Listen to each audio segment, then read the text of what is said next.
Let's look at the map. Pakistan.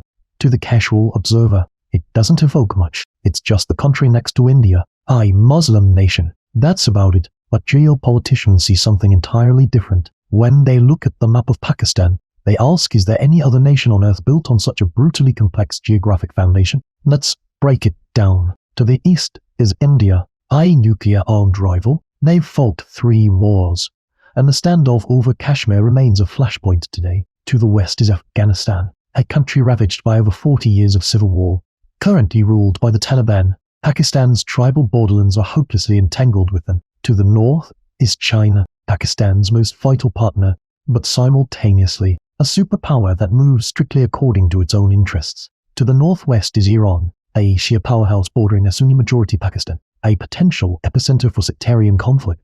To the south is the Arabian Sea, its sole exit to the world, and inside its borders, nuclear weapons, a dominant military, Islamic extremists, tens of millions living in crippling poverty, chronic political instability, crisis surrounds it on all sides.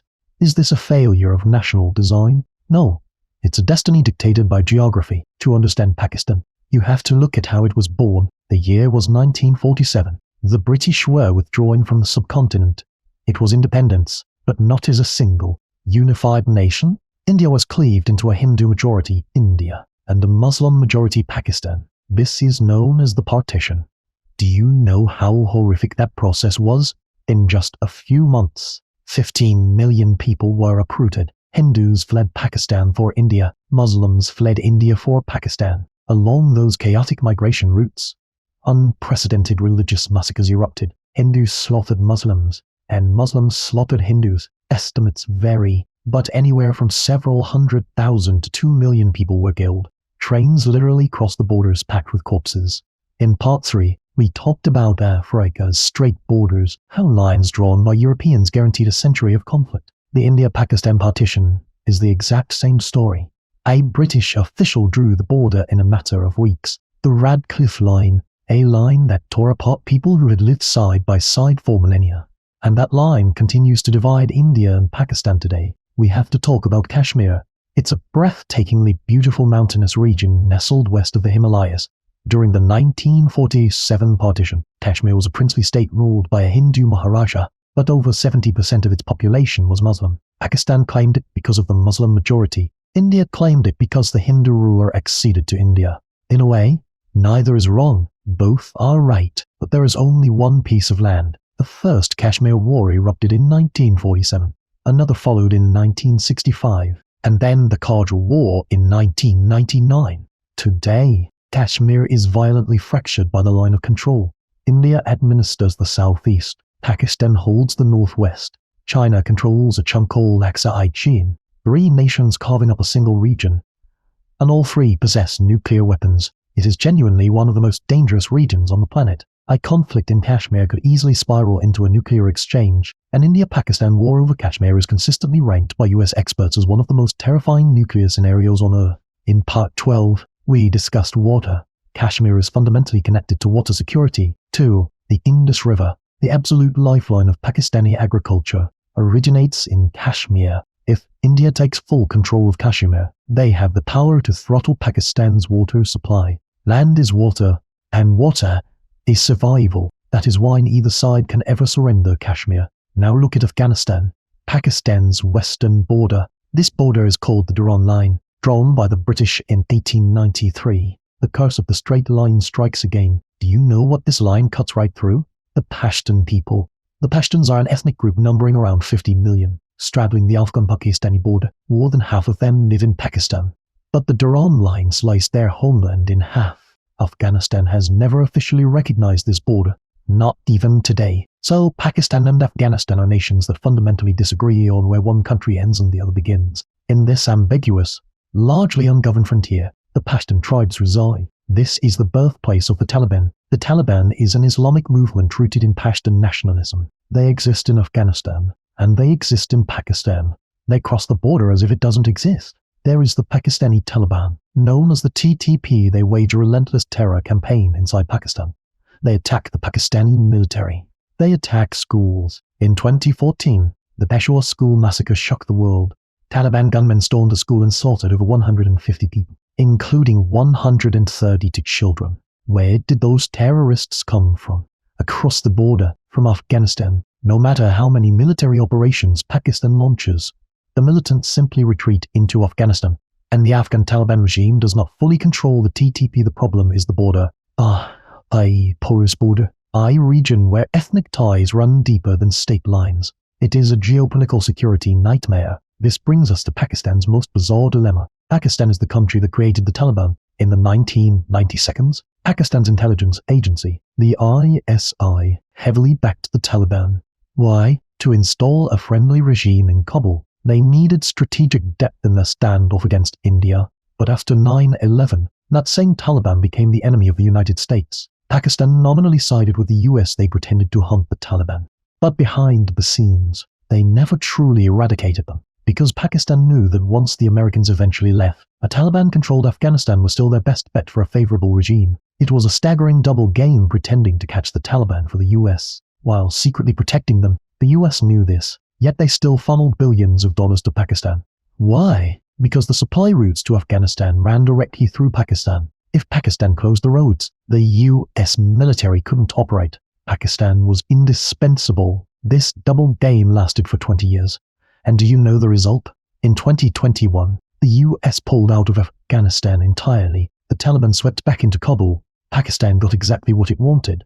But now, that triumphant Afghan Taliban is supporting the Pakistani Taliban. The TT, the very force attacking Pakistan. They are being bitten by the monster they created. A geopolitical calculation that has spectacularly backfired. Let's turn to China, Pakistan's most crucial ally. Official diplomatic rhetoric describes their relationship as stronger than steel, higher than the Himalayas, sweeter than honey, and deeper than the oceans. That's Pakistan's official stance. Why is China investing so heavily in Pakistan? It's the map.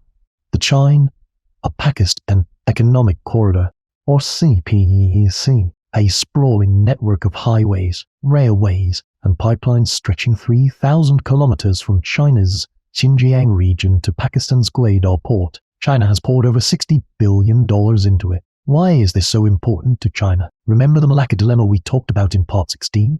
80% of China's energy imports pass through the Strait of Malacca. If the US blocks it, China could be choked off. CPEC is the bypass. All from the Middle East arrives at Gwadar port, travels straight up through inland Pakistan, and goes directly into Xinjiang. It completely circumvents Malacca. China essentially manages Gwadar port now. It's a vital link in their string of pearls strategy we covered in part 12. And for Pakistan, they get to build infrastructure with Chinese money. Highways are built, power plants go up, and the port is developed. But there's a problem. The debt is massive. Pakistan is struggling just to pay off the debt from CPEC projects. They have to take out more IMF bailouts just to pay the interest. Remember how Sri Lanka couldn't pay its Chinese loans and handed over the Hambantota port on a 99-year lease? We talked about that in part 12. There are real fears Pakistan could face the same fate. Is China a partner, a creditor, or a new kind of colonial master? The lines are blurring. We have to talk about the Pakistani military. Pakistan is a democracy. It has a constitution, elections, and a parliament. But the entity that truly rules this country is the military. In Pakistan's history, you can count on one hand the number of civilian governments that have finished their terms. Military coups have been a recurring theme, and even without a coup, the military pulls the political strings from behind the scenes. Why is the military so powerful? Geography. From the first day of its independence, Pakistan faced a massive enemy in India. Survival was the ultimate priority. The military was the guarantor of that survival. Thus, the military became the most important institution. Because they are so important, they receive a massive budget. With that budget comes economic influence. The military runs corporations. They own real estate. They wield influence over the media. The military became a state within a state.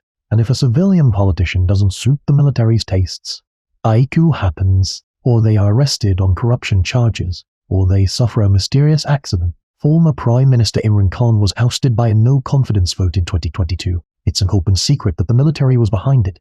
In Pakistan, democracy only operates within the boundaries permitted by the military, and that military possesses nuclear weapons. One of the most unstable countries in the world has nukes. That is why the world watches Pakistan so closely. Let's really talk about those nukes. The man who spearheaded Pakistan's nuclear weapons program was A.Q. Khan. He is a national hero in Pakistan, the father of their atomic bomb. But do you know what he actually did? He sold nuclear technology. He sold it to North Korea. He sold it to Iran. He sold it to Libya. It stands as one of the worst cases of nuclear proliferation in history. A.Q. Khan is a hero in Pakistan. His punishment ended with a lighthouse arrest. The Pakistani government claimed he acted entirely on his own. The world doesn't believe it. There are strong suspicions that it was state-sponsored nuclear proliferation. Pakistan contributed to North Korea getting the bomb. In Part 9, we talked about the Korean Peninsula and how North Korea's nukes are the biggest threat to South Korea. Trace the origins of that threat, and you end up in Pakistan. The world is connected through geography. Let's look at Pakistan's economy. The population is 230 million, the fifth largest in the world. But its GDP, it hovers around 40th globally. The economic scale is far too small for its population. Why? Education is lacking. Female economic participation is low. The power supply is unstable. Chronic political instability deters investment, and the military takes a massive chunk of the GDP for defense spending. Furthermore, the number of times it has received IMF bailouts is among the highest in the world. Over 20 times since 1958, they receive a bailout. They pretend to meet the conditions. They ride out the crisis. They return to reckless management. Another crisis hits. They get another bailout. This cycle has been repeating for over 60 years. Why doesn't this cycle break? Because the underlying structure never changes. The military won't cut defense spending because the threat of India remains. The threat of India doesn't vanish because the Kashmir issue is unresolved. Kashmir remains unresolved because, geographically, two nations want the exact same piece of land. Geography creates a security dilemma. The security dilemma strengthens the military. A stronger military hollows out the economy. It's a vicious cycle engineered by geography. Now for the most uncomfortable question. Could Pakistan become a failed state? This is one of the most terrifying scenarios among experts. What happens when a nuclear-armed country collapses? If internal conflict pushes Pakistan into an uncontrollable state, nobody knows where those nukes will go. The Taliban could get them. Islamic extremists could get them. Hardliners within the military could stage a coup and seize them. Nuclear weapons losing their chain of command. That is exactly why the United States cannot abandon Pakistan. No matter how many double games they play, no matter how much betrayal occurs, the US has to maintain ties with Pakistan because Pakistan cannot be allowed to fail. It's a paradox. You have to hold onto a deeply problematic ally because letting them go is far more dangerous. Pakistan knows this paradox. That's how they survive. Their nukes are their most powerful bargaining chip. The sheer terror that poking this country could result in loose nukes is what prevents the international community from turning its back on Pakistan. Let me wrap this up. Pakistan is a truly strange country. Its very foundation was based on religion. Forged through the largest mass migration in modern history, to the east is a nuclear-armed enemy. To the west is a nation burning for 40 years. To the north is a massive partner and creditor in China. Inside is a tangled web of military rule, extremism, and poverty. 230 million people live on top of these conditions. Conditions they did not choose. The land they were born into just is what it is. The drawn borders just are what they are. The location they are placed in just is what it is. We've seen this continuously throughout the series. Just as Ukraine didn't choose to be born on an open plain, just as Africans didn't choose straight borders, Pakistan didn't choose to be sandwiched between India and Afghanistan. The map came first. Nations were drawn on that map, and people had to live inside those nations. And right now, at this very second, those people are desperately struggling to survive on that map. 230 million of them, on top of the most dangerous geography in the world, quietly, every day, today, too.